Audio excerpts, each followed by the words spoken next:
cost to run a crowdfunding campaign, and just some of the things that you should be thinking about when you're thinking, you know what, I want to go into, I want to launch this product. I want to use Kickstarter, Indiegogo as a possible solution.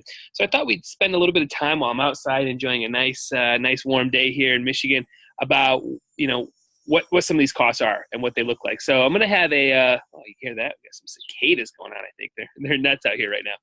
But I'm going to kind of go through sort of each chapter in it, starting with like product design or prototype manufacturing, then into what it looks like to actually make a video.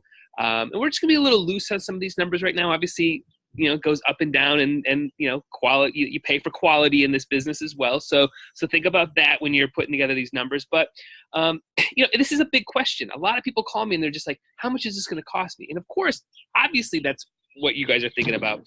On our end as an agency, it's kind of hard to give those answers because the scope of work depends on maybe you have some skill sets that I'm not aware of. Maybe you're actually a really good video editor. So why are you paying me to do a video?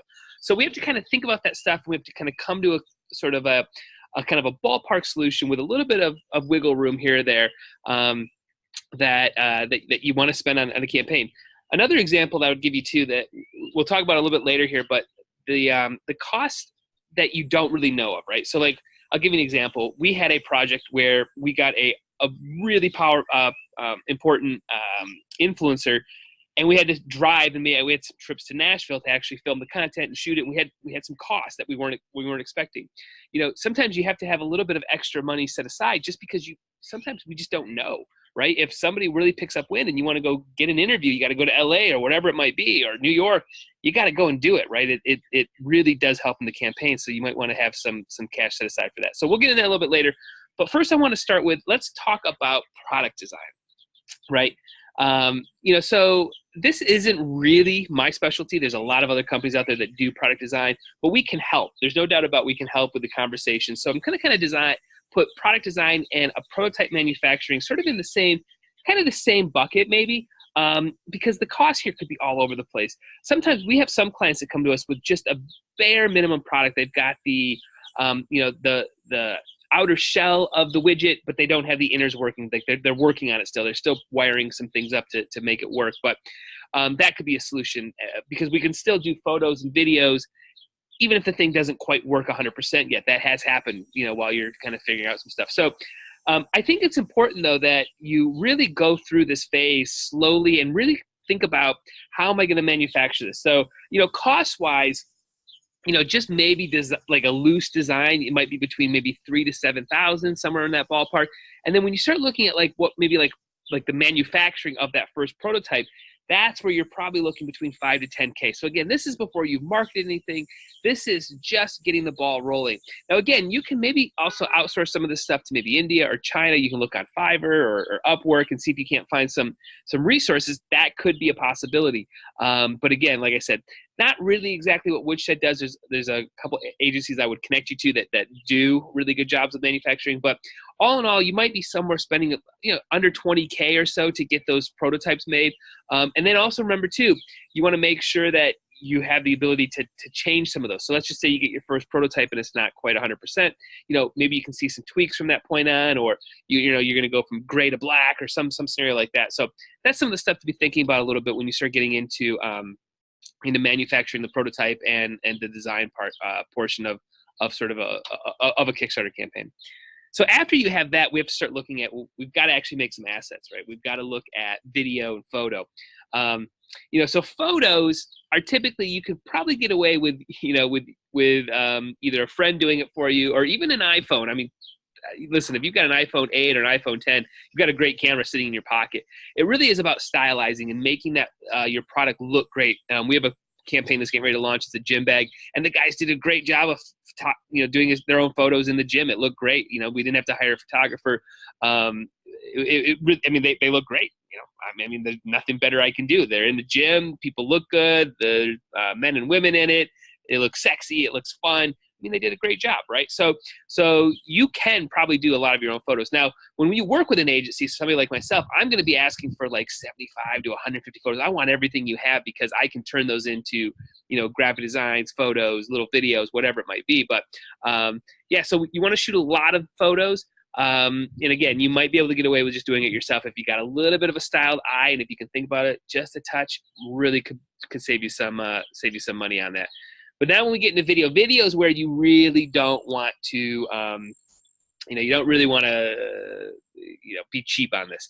Video makes or breaks a lot of these campaigns. It's flat out. What is the story of this of your project? Why are you making this? What's your story as a project creator? Why are you doing this, right? Why are you making the widget that you're working on? So video is where you probably want to spend a little bit of money.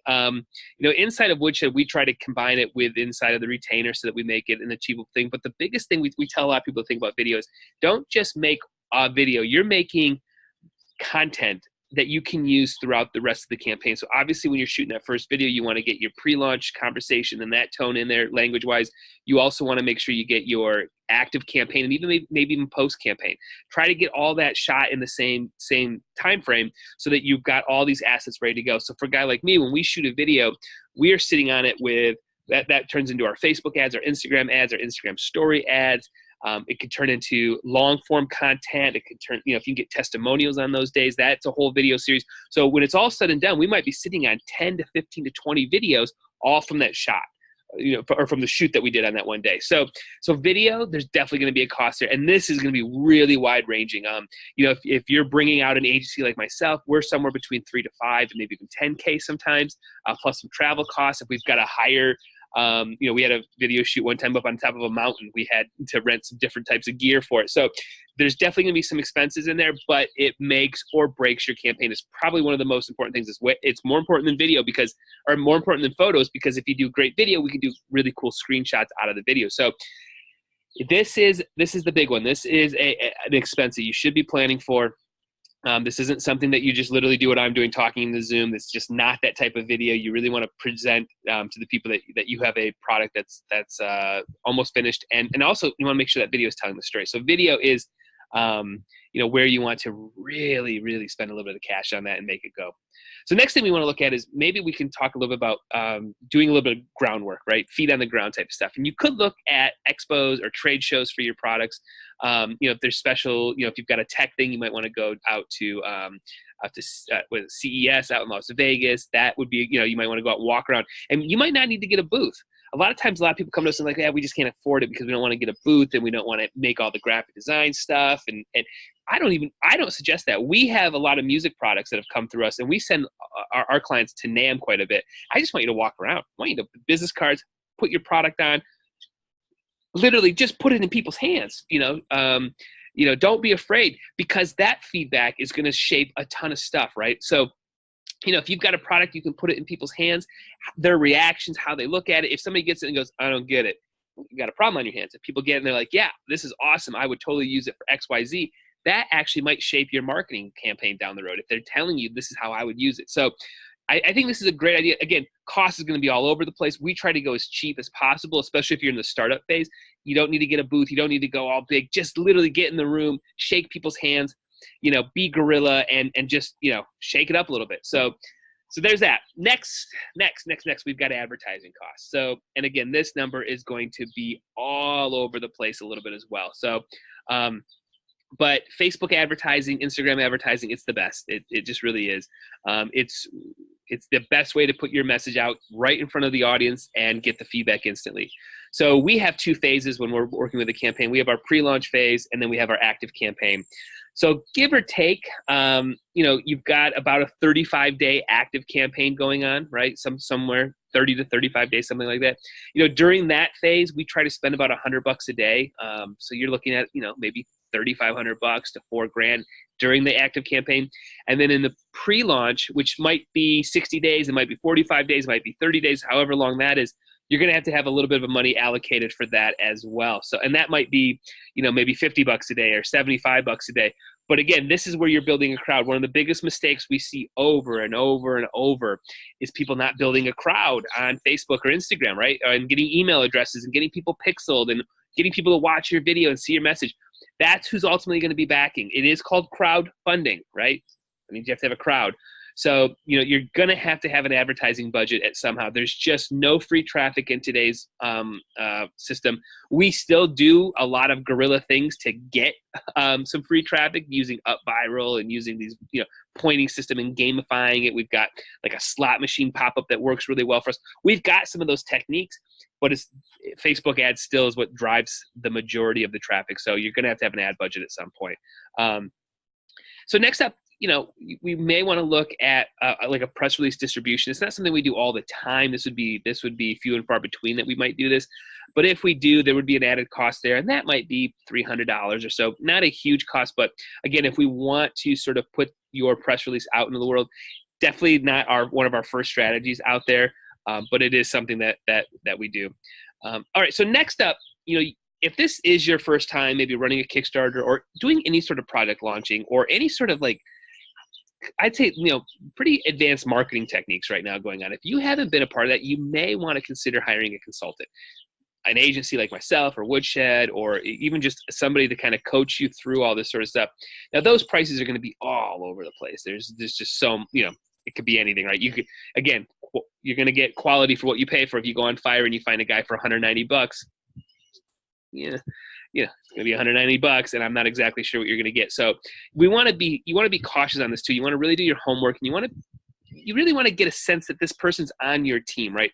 You don't want to have somebody who's just this fringe person over here kind of working on it. You really want somebody who's really on board, right? Who's all about your product and is a champion of it and wants to tell all their friends and family. If they're not willing to do that, then they're probably not a very good team member. So be thinking about that too. And again, you can look at agencies. There's great ones out there. Funded Today, Eventez, Launch Boom. I think Woodshed Agency should be in that mix too. We do I think a really good job of coaching clients through. Now there's going to be a cost there. I mean, there's going to be that retainer cost. But you might be getting, if you hire a firm like myself, you would be getting the video work and the photos and all that other stuff. So it probably all shakes out to being about the same in terms of cash. It's just, can you do it all on your own? And I'll tell you, you can't. You really got to have a team behind you. And if you got to have 3 or 4 people, there's just so much. And more likely, if this is your first time, you probably still have a day job somewhere. So, this is the art of spinning a bunch of plates right now. It just is. So you may want to have an agency that's what my focus is. That's what my team's talking about every single day is how to launch a campaign. What are the new things we're doing? So on and so forth. So next up, kind of after that, you start looking at, well, what are the platform fees? Now, obviously, Kickstarter and Indiegogo have platform fees. Kickstarter is going to be about 5% of your total funds raised, and then there's about 3% there for credit card transactions.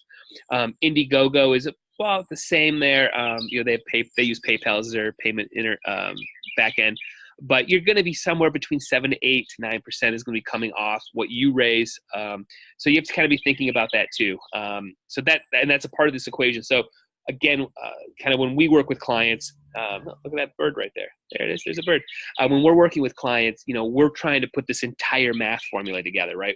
All the costs and that sort of stuff. And the next one we're going to talk about here is going to be fulfillment and shipping, right? We've got to be thinking about, if you've got 5 or 6 products that you've got to get those to people, right? So you're going to have packaging in there, you're going to have shipping, you're going to have, and that cost is going to be all over the place. One of the best things we try to tell people to do is to really, to make sure you go to the post office, package your thing up, see how much it weighs, do the homework, and then add a little bit, because sometimes when we have campaigns, and this has happened to us in the past, we've had a campaign fund at the end of like a year, and we had our shipping costs designated for that year, and then the shipping prices went up because of the next year, right? So we weren't actually shipping.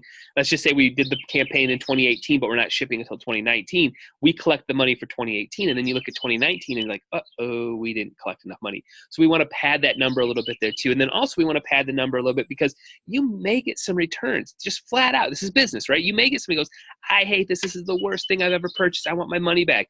Well, maybe you can pad it. You have a little bit of padding in there that you can get that shipping to come back and refund the money and that sort of stuff. So that could be something that you're looking at in there as well. So again, when this is all said and done, what I hope, what I do when I'm consulting with clients is I'm trying to put this equation together so that you have a successful campaign. We want you to be sitting with the right amount of cash that you need to deliver your product to the backers. That is the ultimate goal, right? That's what we're trying to get to. Things we can't expect for, like we can't plan for, is you might get somebody who jumps on board that wants to become an investor. That has happened many times. Or we've had scenarios where we got a really big purchase order that was off of the Kickstarter platform, but because of the amount of noise we made, people came on board. We have a great example of a toy figurine that, basically a big sports team jumped on board and ordered like 30,000 of them, right? That didn't go through the Kickstarter, but so that was an unexpected, like really awesome bonus, right? So that happened. And then again, like I said, sometimes when you have influencer outreach, you might get somebody that says, I want to be on your team. Hey, come to my city and film me. I'll be in your video. You got to do that, right? So you might have some travel costs you got to think about. And then you might have to hire that video crew. So in our example, we were on board. We cut a sweet deal because we wanted this footage as well. So, but we went down and filmed it. So, that's why, you want to really look for people to be on the team, right? So, all right. So now that we've talked about things that you should be paying for, right? Should be paying for. Let's break down what you shouldn't, right? Let's go to like, don't pay for these things flat out. So one is going to be, you shouldn't be paying for these sort of, frankly, they seem like scams. They're these things that are about, we're going to break the Kickstarter algorithm for you. It's not going to happen. There's no system for that. There's no Fiverr thing you can order for a couple $100 and somebody's going to come on board and give you a whole bunch of backers. It just doesn't exist. You may also want to be very cautious with some of the sort of backer clubs out there. And I say this in a way of like, what they do is fine. There's a type of product that works well there. I don't think it's every product, but what you want to be cautious on is you have to imagine that that's a lot of people, that's their first time seeing you. So if they're not being, if that group of audience isn't being marketed to, it's the first time they see you. And I use this analogy quite a bit too. Imagine when you're driving down a highway and you see a billboard, how many times have you stopped off because you saw a billboard and went and bought something? Sort of the same analogy. If that's the first time I've seen you on Facebook, first time I got an email, I'm probably not buying right away. I got to know, we need more before I open up my wallet. So think about that as well. Another thing you should be looking at is just really being cautious about additional videos and photos to get to your goal. Very rarely does new content in the middle of a campaign all of a sudden change everything, right? Like, re-editing your video or reshooting a video, it's just not going to do anything, right? And the reason is that there is a Kickstarter algorithm. We kind of talked about it just a second ago, and really what you have to get to is you need about 30% in that first 48 hours for you to have a 90% shot of funding, right? You got to have that momentum in those first couple days. So shooting, re-editing a video 15 days in really isn't going to help. The other thing too is, you definitely want to look at not spending money on, these sort of, how do I describe it? These ideas that there's somebody with a big audience that they'll message them or they'll tweet on your behalf. Those types of things too. Just stay away from it. So, there's and unfortunately too, there's a lot out there. We see it all the time when we launch campaigns. We get a ton of the emails as well. We get it. It's a very aggressive and vulnerable position for you to be in launching a campaign. So you get a lot of people. I am one of them. There's no doubt about it. I try to reach out. We try to do it a little bit differently. We try to have a little bit more of a friendly handshake when we go, but it exists. So it's gonna be out there. So ultimately, when it's all said and done, when we have all the chips on the table, you might be spending somewhere between 20 to 40K, somewhere in that ballpark, to launch a product. But if this is your dream and this is what you want to work on, and this is something that you're going to be selling for like the next 4 or 5 years, it's really not that big, huge chunk of money. We're starting your company. And if you partner with a great agency at first, you should be set up to just hit home runs, because you should have the data from your Facebook ads. You should have the audience, the email addresses.